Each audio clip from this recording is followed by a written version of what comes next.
एक क्वेश्चन और देखेंगे इसी प्रकार से।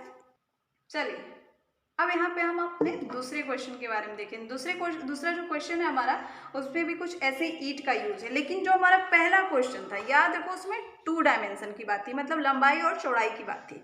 अब इस बार मैं लेके आई हूँ एक डब्बा। ठीक, ये डब्बा पूरा 3D आकृति का हो गया, मतलब इसमें लंबाई भी है 28 सेंटीमीटर और चौड़ाई कितनी है 12.5 सेंटीमीटर, और इसमें ऊंचाई भी है, और देख लो ऊंचाई है 9.2 सेंटीमीटर। ठीक, ये मैंने इजी के लिए 9 लिखा था, पर कोई ज़रूरत नहीं, 9.2 का ही हम लोग यूज़ करेंगे। तो ये गहरा कितना है 9.2 सेंटीमीटर, ये गहरा है। ठीक, और इसकी लंबाई है 28 सेंटीमीटर और ये चौड़ा है 12 पॉइंट कितना है 5 सेंटीमीटर। ठीक, अब क्वेश्चन हमारा ये है कि ये देख लो, ये एक, चलो एक कोई आयतन, ये भी 3D है, ये एक ईंट है, चलो ठीक।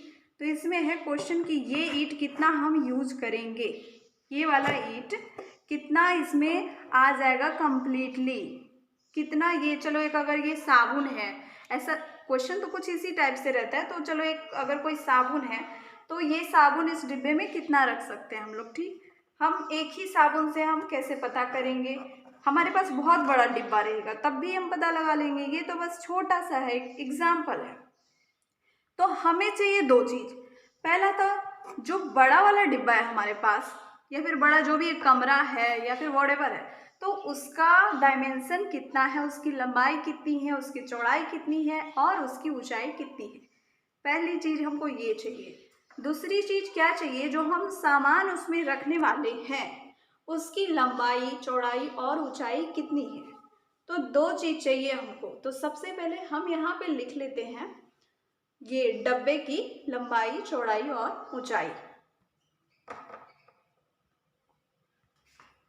हाँ, तो यहाँ हमने लिख लिया है डब्बे की लंबाई कितनी है, डब्बे की चौड़ाई कितनी है और डब्बे की ऊंचाई कितनी है। उसके बाद हमने लिखा है कि साबुन की लंबाई कितनी है, साबुन की चौड़ाई कितनी है और साबुन की ऊंचाई कितनी है। बस मेजरमेंट से उस पर एग्जैक्ट मेजर किया है, इसीलिए हम उसको फिर करके भी दिखाएंगे कि क्या उतना ही उसमें यूज होता है कि नहीं यूज होता है। ठीक, तो अब हमारे पास जब 3D का क्वेश्चन आता है तो इस बार हम क्षेत्रफल से काम नहीं चलाएंगे। ठीक, इस बार हमें चाहिए आयतन। जब हमारे पास 2 डायमेंशन का कोई क्वेश्चन आएगा तब हमें बस यूज करना है क्षेत्रफल, लेकिन जब 3 डायमेंशन का हमारे पास क्वेश्चन आएगा तब हम यूज करने वाले हैं आयतन का। ठीक, तो हमें करना क्या है कि साबुन की संख्या, हमें पता तो यही करना है ना कि कितने साबुन हम इसमें रख सकते हैं। तो साबुन की संख्या ये कब पता चलेगा, जब हम लिखेंगे, जानेंगे डब्बे का आयतन क्या है। ठीक, बड़े वाले डब्बे का आयतन क्या है जिसमें उसको रखा जाना है, और साबुन का आयतन क्या है। ठीक, 2 चीज हमें जानना है। तो देख लो, दोनों डब्बा हमारा किस शेप का है, घनाभ के शेप का है। क्या देखते हैं, लंबाई रहती है, चौड़ाई और ऊंचाई तीनों अलग अलग होता है, तो ये घनाभ के शेप का है। और जो साबुन जो है हमारा, ये भी घनाभ के शेप का है, क्योंकि इसका भी लंबाई चौड़ाई ऊंचाई तीनों अलग अलग है। तो हम बस घनाभ का आयतन पे ही इसको करने वाले हैं फॉलो। तो घनाभ का आयतन यहाँ पे लिख सकते हैं, घनाभ का आयतन। ठीक, और यहाँ भी घनाभ का आयतन। तो ये साबुन के लिए हुआ, तो ये हम पहला, ये दूसरा। ठीक, तो चलो घनाभ का आयतन निकालते हैं। इसका आयतन क्या होता है, LVH, लंबाई चौड़ाई गुने ऊंचाई।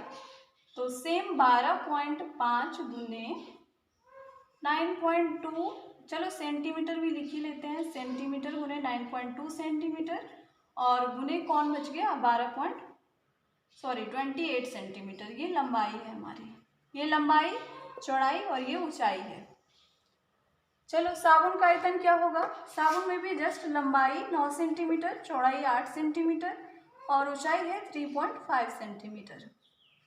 बस अब हम इसको यहाँ पे काटने वाले हैं। तो कौन कौन ऊपर बच गया है, 25 सेंटीमीटर। अच्छा, सेंटीमीटर यहाँ, सेंटीमीटर यहाँ, सेंटीमीटर यहाँ, सेंटीमीटर यहाँ, सेंटीमीटर, मतलब ये सेंटीमीटर ऊपर नीचे, ये तो इसका मामला साफ हो गया है। तो 25 बच गया ऊपर की ओर, और कौन बचा 4.6 बचा हुआ है। अब यहाँ देखो, ये 9 बचा हुआ है यहाँ नीचे, और कौन बचा हुआ है? बस 9 ही बचा हुआ है। अब इसके आगे 25 गुने 4.6 करेंगे तो आएगा हमारा 115, ठीक, और बटे में आ गया 9। अब इसको जब हम डिवाइड करेंगे तो कितना आएगा? 12.7। इसका मतलब इस डब्बे में हम कंप्लीट 12 साबुन जो है रख सकते हैं। और 7 का मतलब है कि तोड़ मरोड़ के अगर घुसाना चाहे तो रख सकते हैं, लेकिन हमें साबुन को तोड़ने की क्या ज़रूरत है, हम कंप्लीट ही रखेंगे, ठीक। तो इसको नोट डाउन करना चाहे तो कर सकते हैं, और अभी हम फिर इसका दिखाते हैं।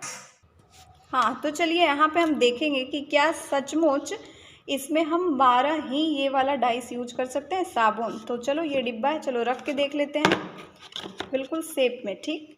ऐसे हमने रख लिया।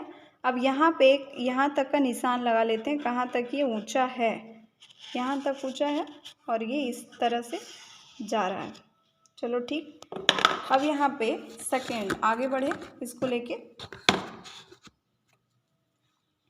तो मतलब कुछ यहाँ तक आ रहा है ये सेकेंड वाला हमारा, यहाँ तक। अब इसके आगे आ जाए तो यहाँ पे ही हमारा थर्ड एडजस्ट हो रहा है, और इधर कॉर्नर में थोड़ा सा बच रहा है, तो यहाँ थर्ड आ जाएगा। अब यहाँ से ये हमारा ख़त्म हो गया, ये ख़त्म हो गया, ठीक। इतना ये ऊंचा है ना। अब इसके ऊपर भी हम रख सकते हैं, तो चलो इसके ऊपर रखते हैं, बिल्कुल यहाँ से साइड से देखो, यहाँ देखो, बिल्कुल निशान के ऊपर से एक और यूज कर रहे हैं हम, मतलब कुछ इस टाइप से, बिल्कुल ठीक। अब इसके ऊपर फिर से आ जाए हम, तो यहाँ मतलब 3 यूज कर सकते हैं हम। एक तो यहाँ, एक यहाँ 2, और यहाँ पे तीसरा यूज कर सकते हैं, ठीक। 1 2 3, इतना में 3 साबुन रख सकते हैं, मतलब इतना में भी हम 3 साबुन रख सकते होंगे, और इतने में भी 3 साबुन रख सकते हैं, मतलब 3 3 6 और 6 3 9 साबुन यूज कर सकते हैं हम इतने में। अब जगह बच गया हमारा इस साइड में, ठीक। तो इस साइड में हम ऐसे खड़ा कर सकते हैं, तो कितना हो जाएगा ये 10, ठीक, ये 10 हो जाएगा। फिर यहाँ पे देखो ये हो जाएगा कितना, 11वां हमारा, बिल्कुल शेप में, और ये हो गया हमारा 12वां। तो जगह कहाँ बच रही है? यहाँ थोड़ी सी जगह बच रही है, वही पॉइंट वाली जगह बच रही है। तो हमें तोड़ के साबुन तो यूज नहीं करना है, हमें कंप्लीट यूज करना है। तो ये हो गया हमारा कि हम इतने साबुन यूज कर सकते हैं, कितने? 12 साबुन इस डब्बे में यूज कर सकते हैं। तो इसी टाइप से आपके पास क्वेश्चन होगा कि किसी कोई घनावकार गोदाम है, तो उसमें बताइए कि इस सेब के कितने डब्बे रखे जा सकते हैं, या फिर कितने बोरी रखे जा सकते हैं। तो हम उसको कैसे निकालेंगे? बिल्कुल सेम, यहाँ डब्बे की लंबाई है, तो वहाँ क्या होगा, वो जो घनावकार कमरा होगा उसका लंबाई चौड़ाई होगा, और साबुन की जगह क्या होगा, या तो बोरी होगा, या तो ईंट होगा, या फिर कोई भी डब्बा हो सकता है। तो इस टाइप से हम करेंगे। तो आज इतना ही रहने देते हैं, फिर हम एक और इसमें देखेंगे, उसमें रहेगा, इस बार हम लिक्विड के लिए देखेंगे कि किस टाइप से यूज करते हैं। उसमें बेलन का रहेगा, तो बेलन का फॉर्मूला देख लेंगे, ठीक। तो आज के लिए इतना ही रखते हैं। Thanks for watching.